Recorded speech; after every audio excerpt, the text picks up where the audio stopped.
Hello, everyone. Brandon Boyd here. Excited to be able to spend just a few minutes with you on the first segment of the book by John C. Maxwell called Developing the Leader Within You. I believe this is absolutely critical that we in this country, as well as in our families and in our business, that we really hone and learn those leadership skills that will help us to become more successful, because I especially think in business that really what we're trying to do here is we're trying to lead and influence other people and to lead them to success and to win. But if you don't become a good to great leader yourself, you're going to have a real struggle doing that. And so, really just want to go over a few slides here as we cover this first segment.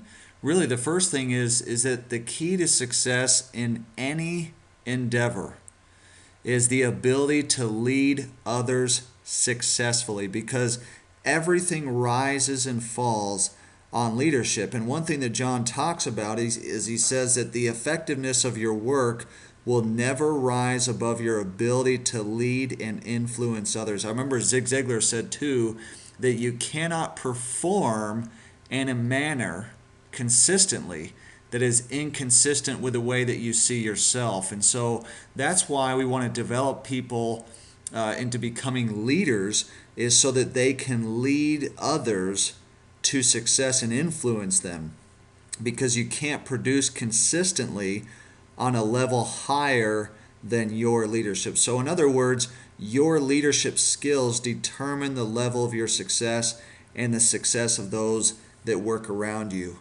And so more important than a person trying to know a product of a business or a compensation plan or all the ins and outs of the business, it is more important to learn leadership skills and how to influence others than it is to know everything itself about the product, how to market it, what to say, when to say, how to say, and things like that.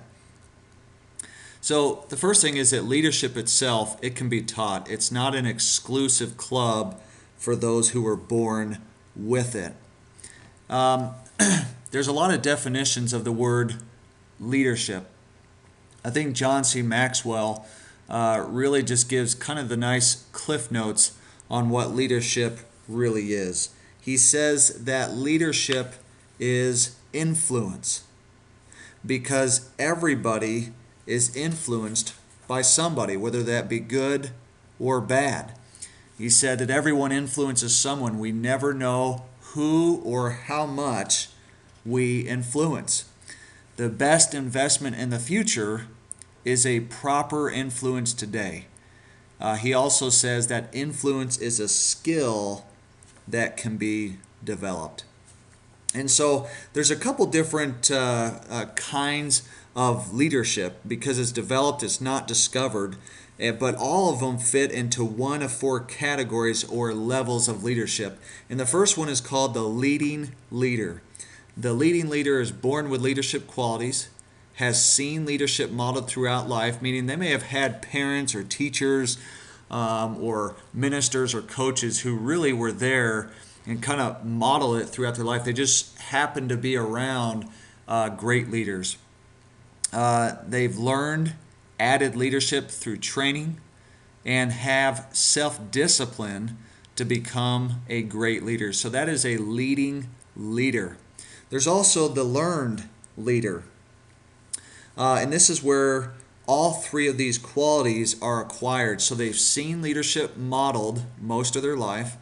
They've learned leadership through training. And then they have the self-discipline to be a great leader. So all three of these qualities are acquired along the way.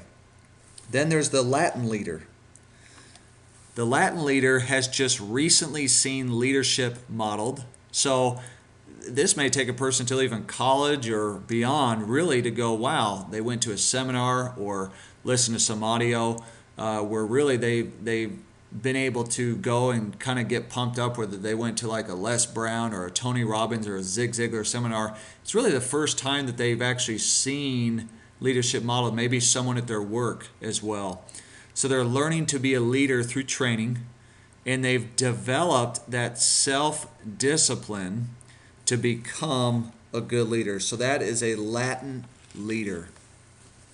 Then there's the limited leader. Now, all three of these can be acquired. The limited leader has little or no exposure to leaders. I mean, they really haven't, maybe they grew up in a neighborhood where there just really wasn't a lot of leadership modeled for them. They have little or no exposure to leadership training, but they have a desire to become a leader as well. And so all three of these can be acquired. One of the things I want to mention about this that John talks about is he says that, people don't want to be managed, they want to be led. Whoever heard of a world manager? World leader? Yes. Education leader? Yes. Political leader, religious leader, scout leader, community leader, labor leader, business leader? Yes. They lead, they don't manage. The carrot always wins over the stick. Just ask your horse. And so that's a point that John C. Maxwell made that I thought was really, really good with this. Now, he talks about as well the accomplishments of a leader. He said that knowing how to do a job is the accomplishment of labor, which is typical of situations just with an employee. Showing others is the accomplishment of a teacher. Making sure that the work is done by others is the accomplishment of a manager. So many of you out there probably experience that on a daily basis, that you have a manager who's just basically making sure that the work is getting done. Inspiring others to do better work is the accomplishment of a leader. And that is the difference. People will show up and literally die for you in their job or their business because they love their leader and they are willing to do whatever it takes, and that leader inspires them, edifies them, and uplifts them to do better. So here's the difference between management and leadership. Management, as some of you may have modeled on a daily basis, is the process of assuring the program and the objectives of the organization are implemented. And that is basically why they show up every day. Leadership is casting vision and motivating people. So just like we talked about, leadership is really inspiring, edifying, and uplifting others to do better and showing them the way. And so the next segment that I'm going to cover on the next video is the actual levels of leadership and really what kind of influencer you will be. Because the truth is that leadership opportunities are plentiful and within the reach of most people. The problem is that most people don't reach. Influence is a skill that can be developed. And so I want to go over those levels of leadership on the next video. The first one that we'll cover is level 1, which is position. It is the first level of leadership. So we'll see you on the next video.